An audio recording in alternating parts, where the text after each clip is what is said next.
गुरुवर प्रणाम। मैं संजय कुमार। आज धौलपुर हाउस में क्या हुआ उस पर बात करते हैं। तो आज 3 लोगों का था और 3 लोगों में से अलग अलग बोर्ड थे और इसमें जो बात की गई कि पहला एक गुरु थे जो मैथ के टीचर हैं, 12 साल से वो शिक्षण में है दिल्ली में ही। तो उनसे पूछा गया कि 12 साल में कैसा अनुभव रहा, किन किन विद्यालयों में आप रहे। बहुत जनरल क्वेश्चन।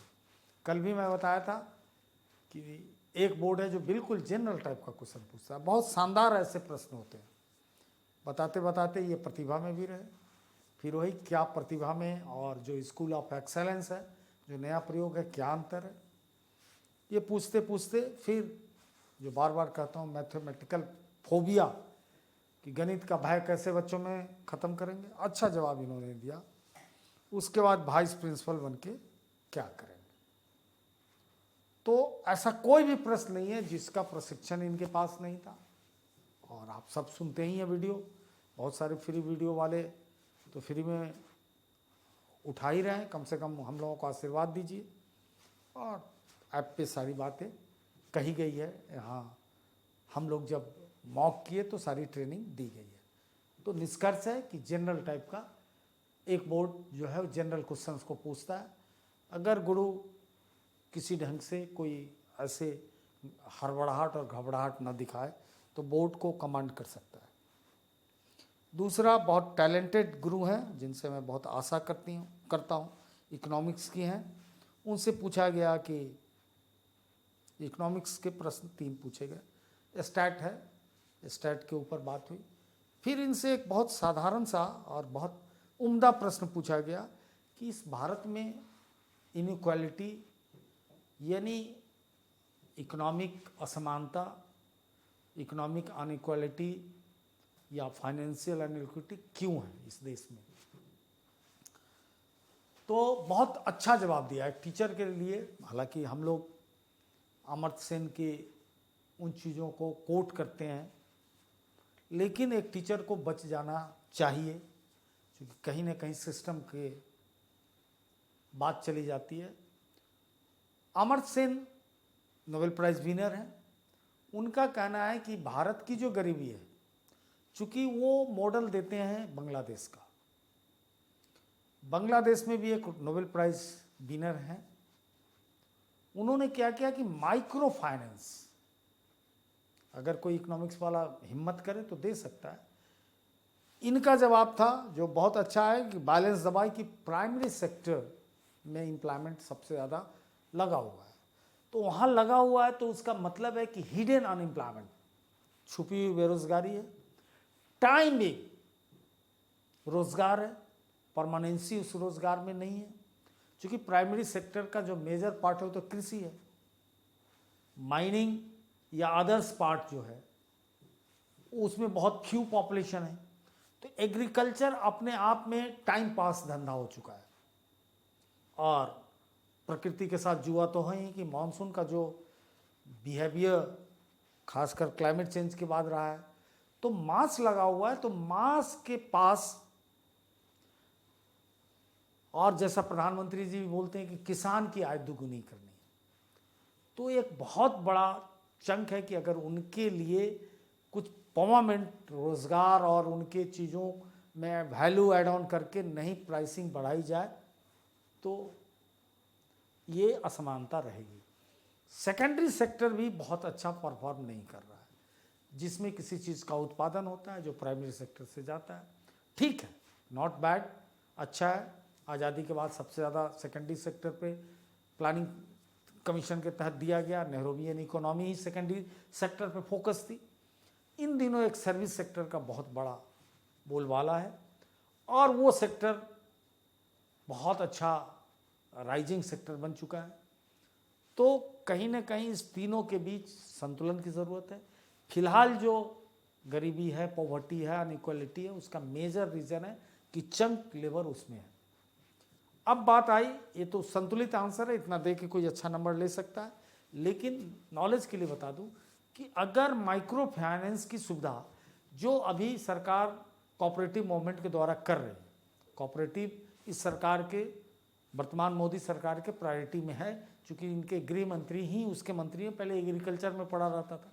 हमने कुछ राज्यों में देखा case study, like Maharashtra, like Gujarat जो डेवलप है, कर्नाटक, कोऑपरेटिव मूवमेंट बहुत सक्सेस रहा और जिससे माइक्रो फाइनेंस की व्यवस्था बहुत अच्छी होती है।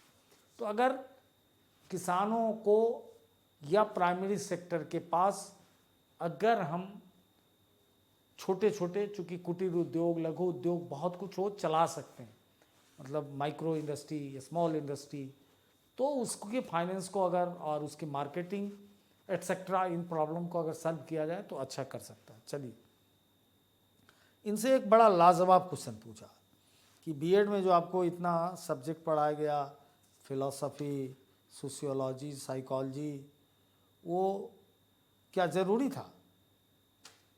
इन्होंने बहुत अच्छा जवाब दिया कि हमारे पास जो बच्चे आते हैं, अगर उसको ठीक से उस बच्चे को हॉलिस्टिक वे में ना समझें तो हम कैसे, अगर हमें सोशियोलॉजी का ज्ञान है ही नहीं तो बहुत बड़ा अन्याय हो जाएगा। मैं क्या बोलता हूँ कि अगर एक बच्चा स्कूल आया और नहा धो के नहीं आया, उसके हेयर कट नहीं है, प्रॉपर उसके बटन टूटे हुए हैं, तो आपको फ्रैक्शन ऑफ सेकंड में समझ जाना है कि कहीं ना कहीं सोशियोलॉजिकल लैकिंग है, कहीं ना कहीं पेरेंट साइज।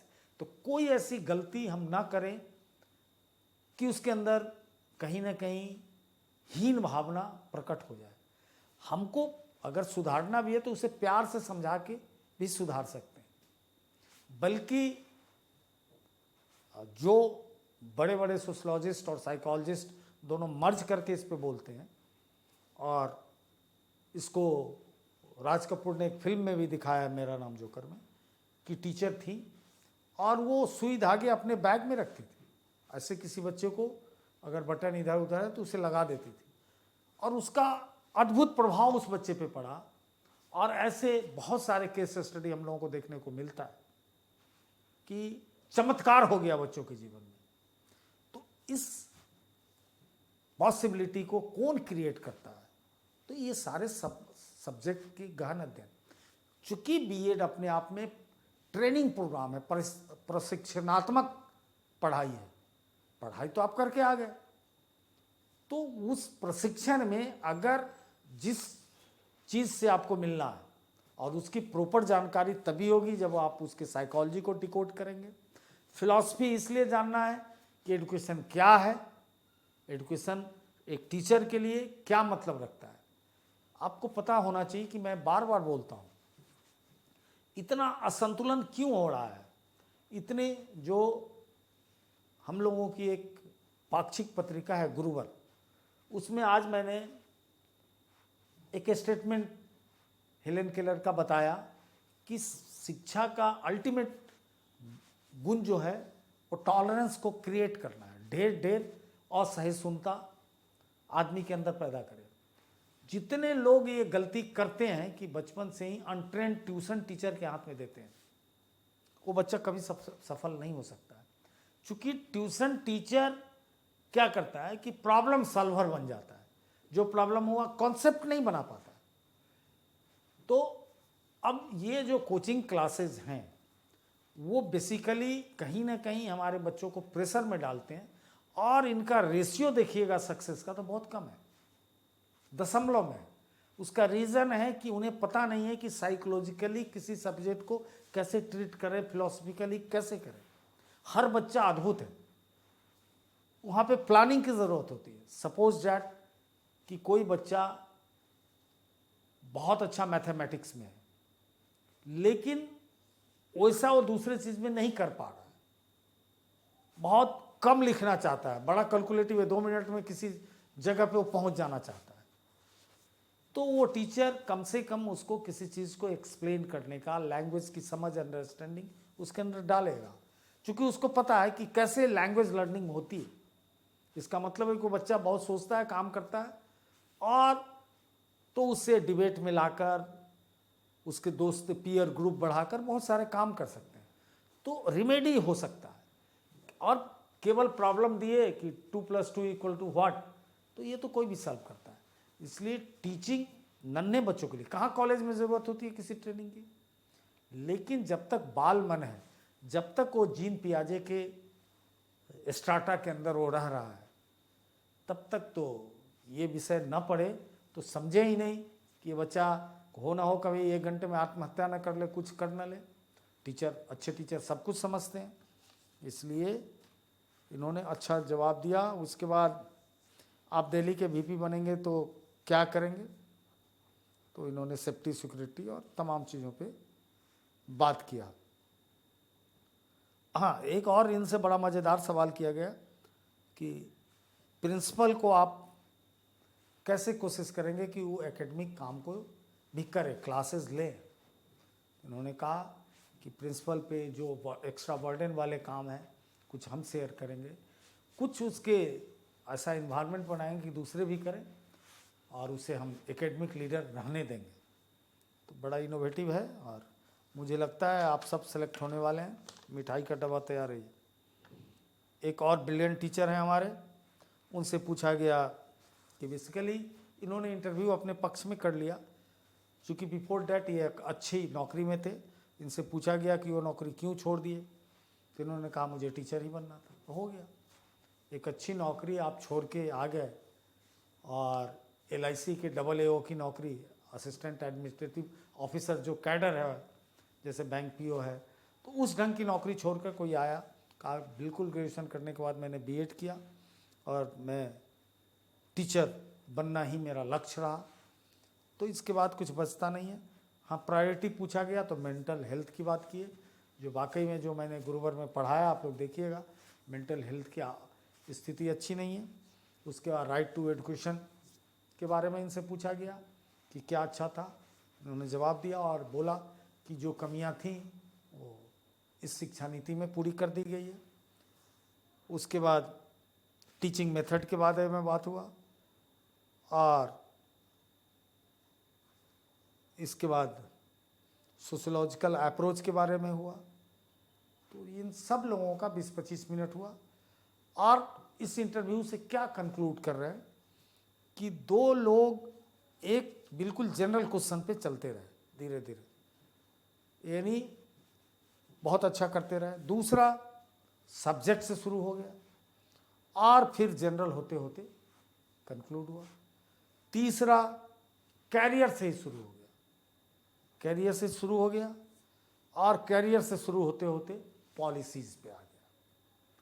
तो सब चीज़ की तैयारी हमें करनी है, सब्जेक्ट की भी, पॉलिसीज़ की भी तैयारी करनी है और उसके अलावे अपने जनरल कैरियर की भी करनी है। जनरल कैरियर में हॉबी भी आता है, उसकी भी करनी है। तो इससे बाहर कहाँ इंटरव्यू जा रहा है, आप लोग परेशान होते हैं। 4-5 मोर्चे पे अच्छी तैयारी करनी है। Only 3 and 4 front is more than enough. अच्छे से कीजिए ना, मत घबराइए। आप बहुत अच्छे हैं, यहाँ तक आए हैं और ये आप सफल होने जा रहे हैं। हमारे लिए भी गौरव की बात होगी, कितनी खुशी की बात होगी कि being a teacher, being a facilitator, being a mentor, सबसे ज़्यादा हमें अच्छा लगेगा कि जीवन भर मैंने समाज को कुछ दिया, कुछ अच्छे लोग आए और आप सब बहुत यंग और डायनेमिक हैं। आज मतलब मैं खुले मंच पे बोल रहा हूँ कि इतना अच्छा लॉट मुझे प्रिंसिपल में भी नहीं मिला था, जितना उम्मीद मेरी आंखें आपसे लगा रखी हैं, भर भर के दिल में उम्मीद है, उस पर खरा उतरिए, घबराइए नहीं। जय हिंद।